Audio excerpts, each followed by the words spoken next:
오헨리 단편소설 20년 후. 순찰 중인 경관 한 명이 한 길을 따라 당당하게 걸어갔다.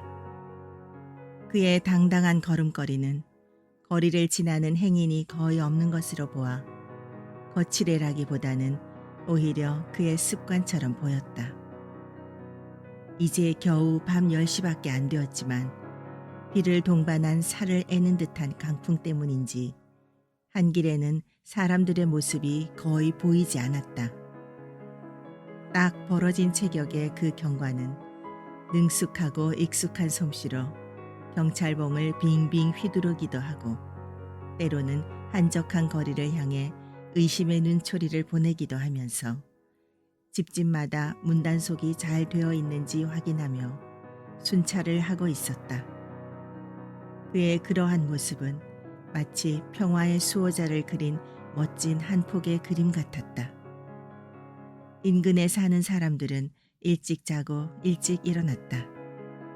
간혹 담배가게나 24시간 영업을 하는 간이식당의 불빛이 보이는 경우도 있었지만 대부분은 사무실 건물들로 이미 문을 닫은 지 오래였다. 경관은 어떤 블록의 중간쯤에 이르자 갑자기 발걸음을 늦추었다. 한 사나이가 불이 꺼진 철물점 문간에서 불을 붙이지 않은 담배를 입에 물고 서 있었기 때문이다. 경관이 그 사내에게 다가가자 사내는 재빨리 말을 걸었다. 아무것도 아닙니다, 경관나리. 그는 경관을 안심시키려는 듯이 말했다. 단지 친구를 기다리고 있을 뿐입니다. 20년 전에 한 약속이지요. 좀 이상하게 들리겠죠?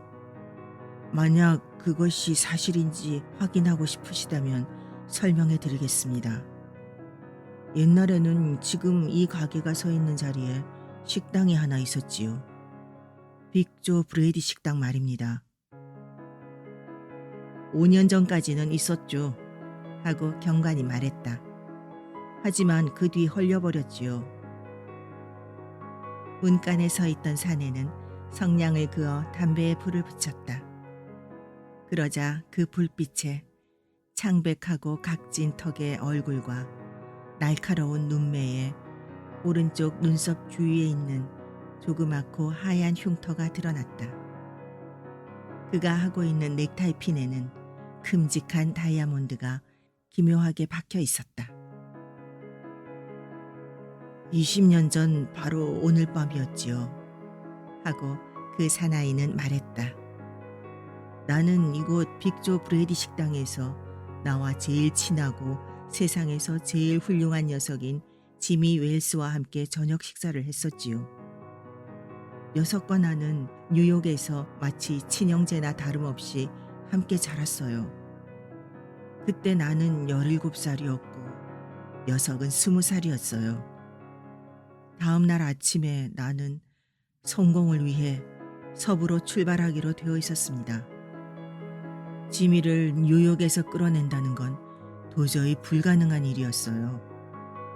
녀석은 이 세상에서 살만한 곳은 뉴욕밖에 없는 줄 알고 있었으니까요.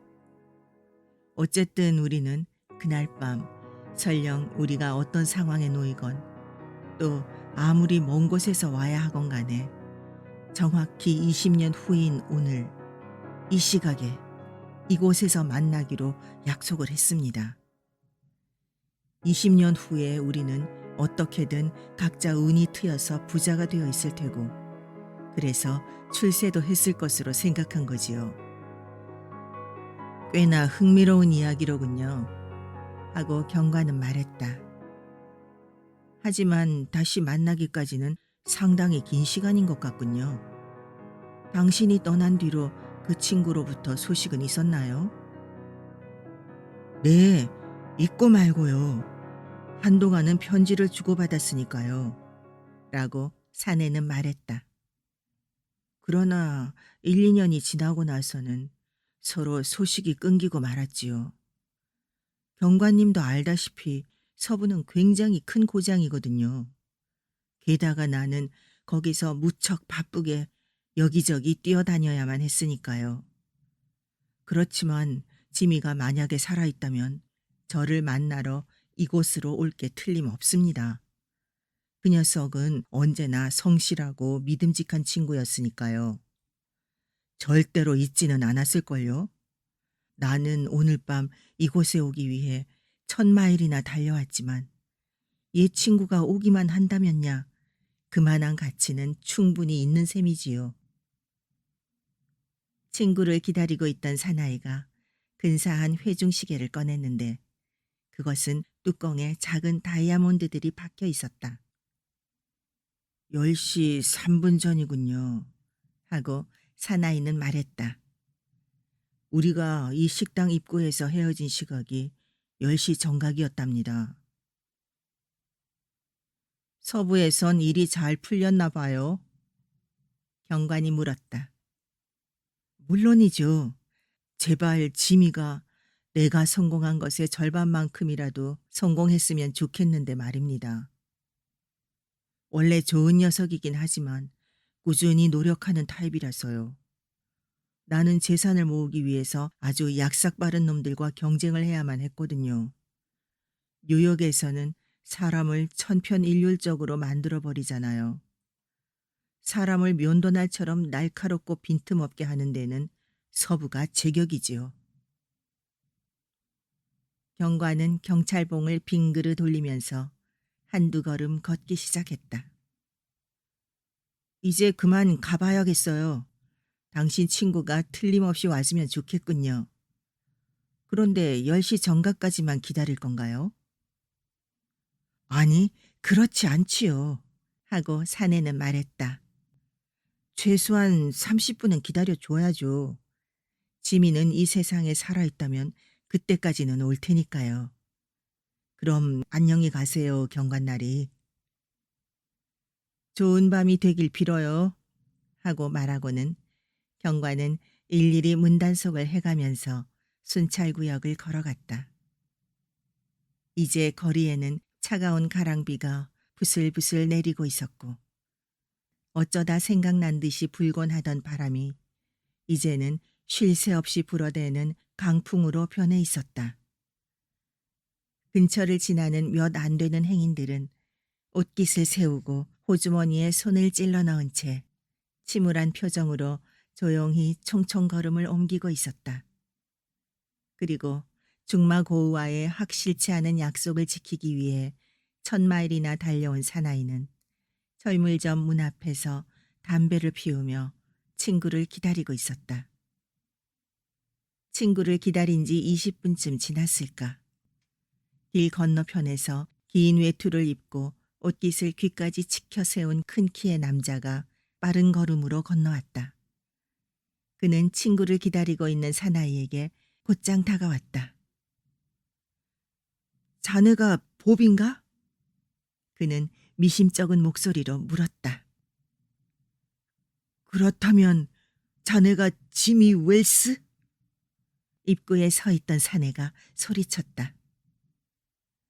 이건 놀랍군 하고 방금 도착한 큰 키의 남자는 사내의 두 손을 꼭 쥐면서 말했다.